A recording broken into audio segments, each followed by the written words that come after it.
Hello everyone and welcome back to a brand new Doctor Who YouTube video. So recently I uploaded a Doctor Who DVD collection video to my channel, and as you probably noticed I'd gained a lot more Doctor Who DVDs since my previous one.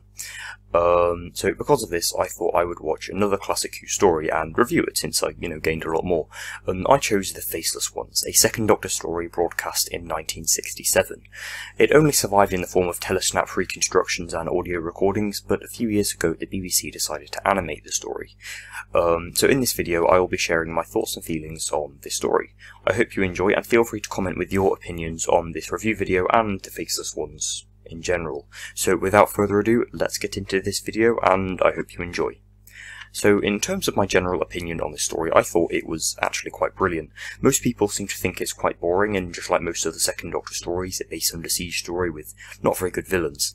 For me this definitely isn't the case. I thought the villains were fantastic, not to mention completely terrifying. The plot moved, pretty quickly, and only one of the episodes seemed to drag. I'll get onto that in a minute. And overall, it is a fast-paced, interesting story that creates a real aura of mystery.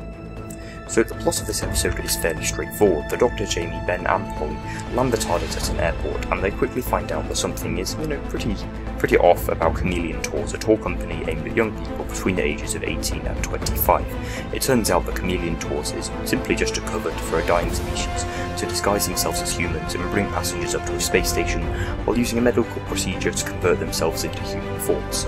Eventually, the Doctor outsmarts them and they quickly blackmail the species into leaving Earth. This story has 6 episodes, which is very normal for classic Who, especially in the 1960s, but I felt that it would have been better and more intense if it were condensed down to 5 episodes instead. All of the episodes were good, but I think episode 1 dragged slightly and was filled with lots of, filler. My favourite episode is episode 3. Some great new side characters are introduced, the alien plot gets a thicken, it's perfectly paced, and it has the mystery of, where are Ben and Polly.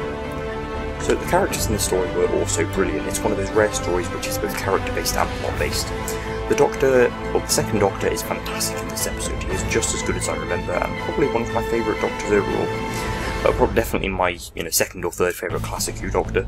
He is really fun and a multi-layered character in the story, and his character was written brilliantly throughout his entire era in my opinion. He's definitely one of the best written Doctors, alongside the 10th and 12th Doctors obviously.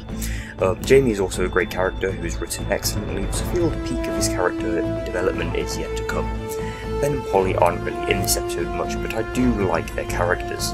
They do get turned into Faceless Ones halfway through the story, so I don't have a whole lot to say on them though. Their departure from the TARDIS was incredibly sad at the end, however. The Faceless Ones, described in one word, were terrifying. These green villains are so menacing and creepy, and I wish we got to see more of them, to be honest. The whole concept of a dying species using the human race to increase their numbers is an interesting concept, and I'm glad they wrote a good reason for their villainy. If the villains weren't just being evil for the sake of it. Finally, I also like the whole idea of the villains being disguised with human forms, creating a sense of fear as you don't really know who you can trust within the story. Here are my 5 good things about this episode. I do this on a lot of classic Who reviews. So, number 1, the plot moves at a linear pace and doesn't really meander into subplots. Number 2, the villains are terrifying and so menacing and creepy, I just really like them. Number 3, the story is generally really well animated actually, and I can imagine it would be, very difficult to do, so, I'm impressed at how well it was animated. Number 4, the second Doctor is amazing, and Patrick Troughton does a fantastic job of playing a character. Number 5, Ben and Polly's departure at the end is surprisingly emotional. This is the first story I ever saw with Ben and Polly in, and surprisingly, it was their final story, which is weird because they disappeared by the end of episode 3, so, slightly strange that their last episode they're not even in, but oh well. Now for any improvements I would suggest for this story. So number 1, the story could have been condensed into 5 episodes, making for a faster and more intense plot. Number 2, Ben and Polly could have had more character development since this is their final story. And number 3, we could have seen more of the villains in their faceless forms, not their human forms. So in conclusion, I would give The Faceless Ones a 97%. It is a gripping, tense story that is almost perfect. So far, it's probably my favourite Second Doctor story so far, even better than The Tomb of the Cybermen and Enemy of the World. I think those two stories are usually considered some of the best Second Doctor stories alongside The War Games and maybe The Mind Robber. I haven't seen that, but I've heard very good things about it, and it's probably next on my list of Classic Who stories to get. So that is it for this review video. Please comment below with your opinions on both this story and this review video, and make sure to leave a like and subscribe if you enjoy my content, and if you do, I'd recommend watching my other reviews. I have reviewed 7 other Classic Who stories.